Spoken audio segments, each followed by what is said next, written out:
बिस्मिल्लाहिर्रहमानिर्रहीम, अस्सलाम वालेकुम नाजरीन। मैं हूं बाबर हयात और आप देख रहे हैं 24/7 उर्दू न्यूज़ पर होम एक्सपेंस के ताउन से बाबर हयात शो। पाकिस्तान बनाम इंग्लैंड पहला T20 मैच, और उस पहले T20 मैच से कबल pre match press conference Babar Azam ने बड़े बड़े इंकशाफात कर दिए हैं जी। और बाबर आजम ने पूरा प्लान बता दिया है पाकिस्तान टीम का। इसके अलावा बड़ा सरप्राइज मिलने जा रहा है पाकिस्तान के क्रिकेट फैंस को।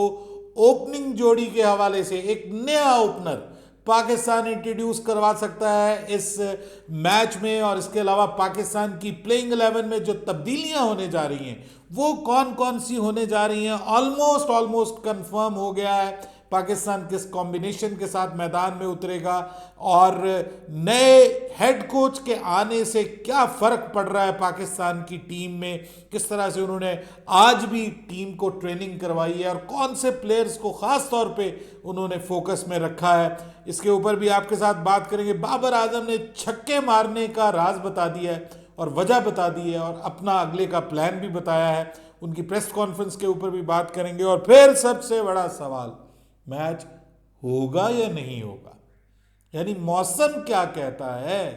मौसम के हवाले से भी आपको अपडेट करूंगा, मुकम्मल डिटेल आपके साथ शेयर करने जा रहा हूं।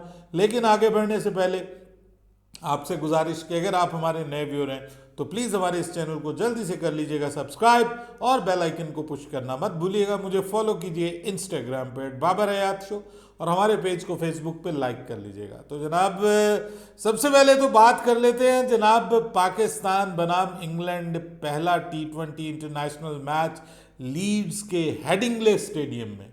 बड़ा तारीखी स्टेडियम है जी, बड़ा मशहूर स्टेडियम है। और आज भी वो बादलों में घिरा हुआ था, कल भी बादलों में घिरा हुआ था। लेकिन बादलों में घिरे होने के बावजूद मौसम ऐसा ज़रूर रहा कि पाकिस्तान की टीम ने दोनों दिन प्रैक्टिस की। और पाकिस्तान के नए हेड कोच गैरी कर्स्टन, ये गैरी क्रिस्टन नहीं है, क्रिश्चियन नहीं है, ये गैरी कर्स्टन है इनका नाम।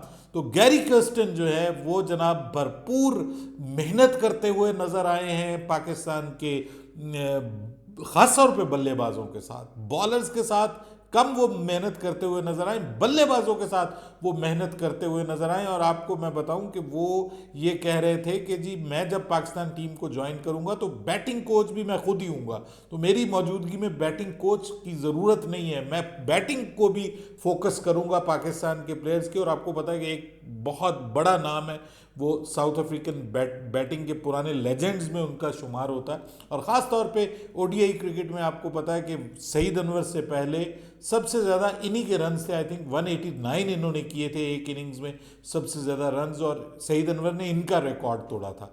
सो इससे अब आप अंदाज़ा लगा सकते हैं कि उन वक्तों में ये तेज़ क्रिकेट खेलने वाले थे, तो इनसे बेहतर शॉर्ट फॉर्मेट क्रिकेट की जो है उसको कोई मेरे ख्याल में समझ नहीं सकता। तो आए हैं, आज भी उन्होंने प्रैक्टिस करवाई है, कल भी प्रैक्टिस की, टीम के साथ ज़बरदस्त जेल होते हुए नज़र आए हैं। और ये पाकिस्तान टीम के पास बहुत बड़ा मौका है जब आपका कोच आपको ये कहे कि आपने अपने सीने पे जो आपके निशान है ना, आपने उसके लिए खेलना है, अपने प्राइड के लिए खेलना है। और सीने पे आपको पता है पाकिस्तान का नाम है, और बैक पे जो आपका अपना नाम है आपने उसके लिए नहीं खेलना है। यानी आपने पर्सनल माइलस्टोन्स के लिए नहीं खेलना, आपने पाकिस्तान के लिए खेलना है। और खेल जाओ और लड़ जाओ और मर जाओ इस वर्ल्ड कप में और जीत जाओ। ये मतलब बेसिकली उन्होंने तकरीर भी की, खिलाड़ियों को मोटिवेट भी किया, सब कुछ किया। अब ये आ गया है खिलाड़ियों के ऊपर। लेकिन पहला मैच अब होने जा रहा है, और इस पहले मैच में सुनने में ये आया है कि बाबर आजम, जो सुनने में क्या आया, बाबर आजम ने आज प्रेस कॉन्फ्रेंस की है। एक बात तो उन्होंने क्लियर कर दी है ओपनिंग जोड़ी को लेकर के, कि जो खबरें आ रही थी कि शायद रिजवान और बाबर एक बार फिर से ओपनिंग करेंगे, और ख़ासतौर पे बहुत से क्रिकेट फैंस की ये ख्वाहिश थी। हमारे बहुत सारे क्रिकेट फैंस ऐसे हैं जो हमारे चैनल को दुखी दिल के साथ देखते हैं और बाद में हमें खरी खरी भी सुनाते हैं। वो भी यही कहते थे कि इससे अच्छी ओपनिंग जोड़ी कोई नहीं। लेकिन अब बाबर आजम ने कम अज़ कम ये समझ लिया है, अल्हम्दुलिल्लाह अल्हम्दुलिल्लाह, कि उनको पता है कि वो नंबर 3 पे ज़्यादा अच्छी पोजीशन में बैटिंग कर सकते हैं और वो ज़्यादा सेटल्ड है नंबर 3 के ऊपर। तो ये बहुत अच्छी बात है, पाकिस्तान के लिए बहुत अच्छी है, बाबर आजम के लिए बहुत अच्छी। ये मैं आपको बताऊं, it's a very good sign for Babar Azam. Babar Azam है ही नंबर 3 का बल्लेबाज और आपको चाहिए होता है नंबर 3 का वो बल्लेबाज जो परफेक्ट हो, जो हर तरह की क्रिकेट खेल सके। और अब तो बाबर आजम ने छक्के भी एक ओवर में 4 लगा के दिखा दिए और फिर उन्होंने कहा है कि जनाब बाबर आजम अब नंबर 3 पे ही खेलेंगे। उनसे जब पूछा गया कि आप ओपनिंग करने जा रहे हैं तो उन्होंने कहा कि ये बात तय है कि मैं नंबर 3 पे, मोस्टली मैं नंबर 3 पे ही खेलूंगा। तो इसका मतलब ये है कि बाबर और रिजवान की ओपनिंग जोड़ी का तो ड्रॉप सीन हो गया, अब वो तो नहीं आएगी। तो फिर नई ओपनिंग जोड़ी कौन सी होगी भाई? फ़खर जमान के बारे में बहुत बात हो रही है कि जी फ़खर जमान जो है, उनके हवाले से भी हमने बात की कि फिर फ़खर, मतलब ये अंदाज़ा लगाया जा सकता है ना कि अब अगर रिजवान ओपन करेंगे और बाबर ओपन नहीं करेंगे तो फिर इसका मतलब ये है कि there will be someone else के जो ओपनिंग कर रहा होगा। तो पहले हमारी ओपनिंग जोड़ी जो है वो है मोहम्मद रिजवान और साइम अयूब। तो क्या साइम अयूब आपको ओपनिंग करते हुए नजर आएंगे या उनकी जगह कोई और आएगा? तो जनाब खबरें ये आ रही हैं जो कि बड़ी सरप्राइजिंग न्यूज़ सामने आ रही है वहाँ से, लीड से, हेडिंगले से, कि जनाब उस्मान खान को इस सीरीज में बतौर ओपनर आजमाया जा सकता है। बतौर एक ओपनिंग बल्लेबाज के तौर पे उस्मान खान सामने आ सकते हैं। ये बड़ी सरप्राइज एंट्री हो सकती है। और क्या ये होने जा रही है? क्या ये पॉसिबल है? देखिए बात ये है कि अगर आपने उस्मान को लेके आना है तो अगर बाबर नंबर 3 पे बैटिंग कर रहे हैं तो ये बात क्लियर है कि आप उस्मान को नंबर 3 पे तो फिर नहीं खिलाएंगे। उस्मान के पास कौन सी पोजीशन है? या तो वो नंबर 4 पे, नंबर 5 6 के तो वो प्लेयर ही नहीं है, ठीक है, वो टॉप ऑर्डर प्लेयर है। और या तो आप उनको फिर नंबर 4 पे खिलाएंगे तो फिर इसका मतलब यह है कि एक और पोजीशन चेंज करेंगे, आप एक और पोजीशन चेंज करने जा रहे हैं, डिस्टेबलाइज करने जा रहे हैं। अगर आप साइम को खिला रहे हैं और साइम के साथ रिजवान ओपनिंग कर रहे हैं और आपने उस्मान खान को भी खिलाना है तो फिर कहाँ खिलाना है? पहली 3 स्लॉट्स तो फुल हो गई, चौथी पे ऑलरेडी फ़खर मौजूद है। तो फिर इसका मतलब आप फ़खर को 5वीं पे करेंगे, 5वीं वाले को 6ठे पे करेंगे, 6ठे वाले को 7वें पे करेंगे। तो ये सारे का सारा बैटिंग ऑर्डर जो है ना, उसकी हड्डी पसली हिल जाएगी, उसका पिंजर हिल जाएगा, स्केलेटन हिल जाएगा। तो इसका बेहतरीन तरीका यही है कि आप जो है वो ओपनिंग की पे जो बंदा मौजूद है उसको रेस्ट दीजिए, उसकी जगह उस्मान खान को ओपन करवा दीजिए, ओपनिंग पे ले आइए। तो बहुत ज़्यादा चांसेस यही हैं कि उस्मान खान ओपन करने जा रहे हैं। अगर उस्मान खान खेलेंगे तो most probably, this is almost confirm, कि वो ओपन करेंगे। और अगर वो नहीं खेलेंगे तो फिर इसका मतलब ये है कि फिर साइम और रिजवान के साथ ओपनिंग होगी। लेकिन अगर आपने साइम को भी खिलाना है, उस्मान को भी खिलाना है, क्योंकि दोनों के साथ गैरी कर्स्टन बहुत मेहनत करते हुए नजर आए। उस्मान खान के साथ उन्होंने 1 बाय 1 उनके साथ उनको प्रैक्टिस करवाई है और लंबे छक्कों की प्रैक्टिस करवाई है, पावर हिटिंग की। बाबर आजम को भी पावर हिटिंग की जो है वो करवाई उन्होंने प्रैक्टिस। और यहाँ पर साइम अयूब को खबरें ये आ रही, जो विजुअल्स वहाँ से आ रहे हैं, पाकिस्तान क्रिकेट बोर्ड ने जो विजुअल्स रिलीज किए हैं वो भी ये बता रहे हैं कि साइम अयूब के ऊपर स्पेशल मेहनत की गई है, आज भी मेहनत की गई है। तो ऐसा अंदाजा है मेरा कि साइम अयूब को भी कंसीडर किया जाएगा और ये मुमकिन है कि पहले मैच में साइम अयूब को मौका दे दिया जाए और उस्मान खान को पहले मैच में मौका ना दिया जाए। और ये वो आखिरी मौका होगा उस्मान खान के पास वर्ल्ड कप से पहले, माफ कीजिएगा, साइम अयूब के पास। आई थिंक सो, मुझे एक फीलिंग ये आ रही है कि गैरी कर्स्टन साइम अयूब को अभी भी चांस देना चाहते हैं और वो चांस देना चाहते हैं ये कह के उसको कि तुम जाओ और बेखौफ होके खेलो, बेखतर होके खेलो, तुम्हें कोई प्रॉब्लम नहीं है, घबरा के नहीं खेलना, टुक टुक नहीं करनी और अपनी मज़े की क्रिकेट खेलनी है। तो ये वो चाहते हैं, मुझे ऐसा लगता है, और ये मौका उनको दिया जा सकता है। लेकिन खबरें फिर भी, बहुत सारे लोग ये दावा कर रहे हैं कि उस्मान खान जो है वो सरप्राइज एंट्री डाल सकते हैं, उनको ओपनिंग करवाई जा सकती है। तो ये भी तो हो सकता है कि उस्मान खान और उनके साथ साइम अयूब ओपनिंग कर ले और मोहम्मद रिजवान को नीचे 5वें नंबर पे ले जाया जाए। लेकिन ये भी मैं आपको बताऊं कि ये अगेन बहुत बड़ा तजुर्बा होगा, ये अगेन एक तजुर्बा होगा। और पाकिस्तान इस वक्त वर्ल्ड कप से पहले एक मैच में इस किस्म के बेवकूफ़ाना तजुर्बे नहीं करेगा। तो जो ऑथेंटिक चीज़ बन रही है वो यही है कि आप फिर उस्मान को ओपनिंग करवाइए रिजवान के साथ। तीसरे नंबर पे बाबर आजम ने पहले बता दिया है कि वो खेल रहे हैं। चौथे पे फ़ख्र ही रहे, पांचवें पे इफ्तिखार ही रहें, छठे के ऊपर जो है वो आपको वही आजम खान आपको मिलेगा। आजकल तो डॉलर्स के साथ पसीने पूछ रहे हैं। और वो बच्चे के अभी उन्होंने बड़ा फनी जवाब दिया जिसमें बच्चे ने कहा बाबर आजम को बुलाओ, तो आगे से वो कहते बाबर आजम चला गया अंदर, बाबर आजम नहीं आएगा, उसको दोबारा बुलाना पड़ेगा। तो बड़ा फनी कैरेक्टर है, जॉली कैरेक्टर है और अब फॉर्म में भी है। तो अब तो भाई उसकी बातें खिलेंगी, छक्के मार मार के तो अब दिल खुल गया ना उसका। तो अब वो मीडिया में अपनी इस तरह की अपीयरेंस दे रहा है कि आई एम वेरी हैप्पी। होना चाहिए, सबको खुश होना चाहिए, पाकिस्तान के लिए परफॉर्म करे, हम उसके साथ हैं जी।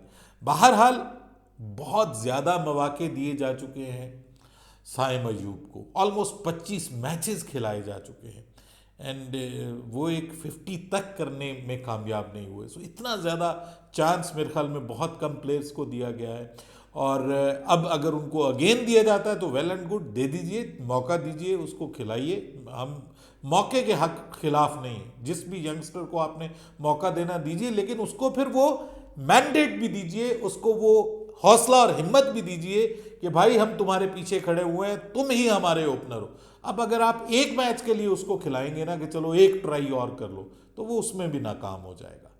इसलिए अगर खिलाना है तो फिर कांटा लगा दीजिए, उसको कहिए पूरा वर्ल्ड कप हम तुम पे इन्वेस्ट कर रहे हैं, तुम नहीं खेलना है। और अगर आपने उस्मान खान को खिलाना तो फिर आपको उसकी रेस्ट देना पड़ेगा। बहरहाल 7वें नंबर पे फिर आपको ऑब्वियसली इमाद वसीम ही खेलते हुए नजर आएंगे, क्योंकि जिस तरह की सिचुएशन है, जिस तरह की वहाँ पर क्लाउडी कंडीशन होगी और बारिश के भी इम्कानात हैं, तो इस सूरत में जो है वो 4 फास्ट बॉलर्स के साथ पाकिस्तान आसानी से जा सकता है। तो तब्दीली क्या होगी?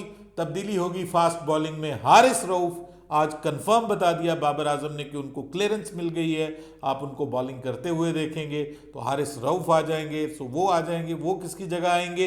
वो ऑब्वियसली आएंगे जो हमारे अब्बास आफरीदी हैं, उनको रेस्ट दे दिया जाएगा। नसीम शाह होंगे। पाकिस्तान के जो 4 फास्ट बॉलर हैं वो यही होंगे आपको जो दिखाई देंगे, एक नसीम शाह, शाहीन शाह अफरीदी, हारिस रऊफ और मोहम्मद आमिर। ये आपको फास्ट बॉलर नजर आएंगे अगर आप 4 फास्ट बॉलर्स के साथ जाते हैं। और अगर आप 3 फास्ट बॉलर्स के साथ जाते हैं तो फिर इसका मतलब ये है कि इन चारों में से किसी एक को मजीद रेस्ट दिया जा सकता है। मैं अगेन कहता हूं कि उसके लिए मोहम्मद आमिर के बारे में सोचा जाएगा कि उनको रेस्ट दे दिया जाए और अबरार को या शादाब को खिला लिया जाए। लेकिन ये कंडीशंस, अगर आप हेड कोच की बात मानेंगे तो मेरे ख्याल में हेड कोच तो इसी बात पे जाएंगे कि 4 फास्ट बॉलर्स के साथ जाइए और एक स्पिनर प्रॉपर इमाद वसीम, और उसके अलावा आप जो है वो अगर साइम अयूब खेल रहे हैं तो उनसे भी स्पिन बॉलिंग करवा सकते हैं। अगर आप इफ्तिखार के साथ जा रहे हैं तो उससे भी, इफ्तिखार से भी स्पिन बॉलिंग करवा सकते हैं। तो इफ्तिखार और इमाद बतौर स्पिन बॉलर्स होंगे अगर साइम नहीं खेलता, और अगर साइम खेलता है तो उससे भी बॉलिंग करवा सकते हैं। तो ये पाकिस्तान की प्लेइंग 11 बनने जा रही है। अब देखते हैं कि इसमें ये सरप्राइज जो कहा जा रहा है वो मिलता है या नहीं, कि एक बार फिर मौका मिलता है साइम अयूब को। बाबर आजम ने कहा जी कि छक्के हम जो मार रहे हैं, जो उन्होंने 4 छक्के मारे, उन्होंने कहा हम दुनिया को अब ये दिखाना चाह रहे हैं कि हम मॉडर्न स्टाइल की क्रिकेट खेल रहे हैं और हम अपने जो रन रेट है उसको, जो स्ट्राइक रेट है उसको ज़्यादा करने की कोशिश कर रहे हैं। लेकिन साथ में उन्होंने ये भी कहा कि छक्कों के साथ साथ जहां ज़रूरत पड़े वहां पे सिंगल डबल भी होने चाहिए, बिल्कुल होने चाहिए, डॉट बॉल्स नहीं होने चाहिए। पाकिस्तान के साथ प्रॉब्लम सिंगल डबल्स का नहीं है, डॉट बॉल्स का है कि आप डॉट बॉल्स बहुत खेलते हैं, वो नहीं होने चाहिए। बाकी अगर आप एक ओवर में एक चौका मार लेते हैं, आप सिंगल डबल करके 10 रन बना लीजिए, 12 रन बना लीजिए, स्टार्ट में बेहतरीन है। आप देखिए ना कि 12 रन के साथ आप अगर बैटिंग करते हैं पहले 6 ओवर में तो 72 रन बनते हैं।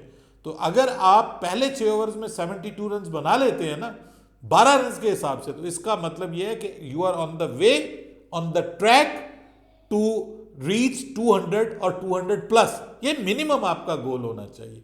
बहरहाल उन्होंने इस पे भी बात की, फिर उन्होंने कहा कि हारिस रऊफ के हवाले से भी बात की है, और उन्होंने अपनी ओपनिंग का भी क्लियर बता दिया है, बहुत सारी चीज़ें उन्होंने बता दी हैं, लेकिन मौसम किसी के इख्तियार में नहीं है। 90% chances of rain, 90% chances of rain.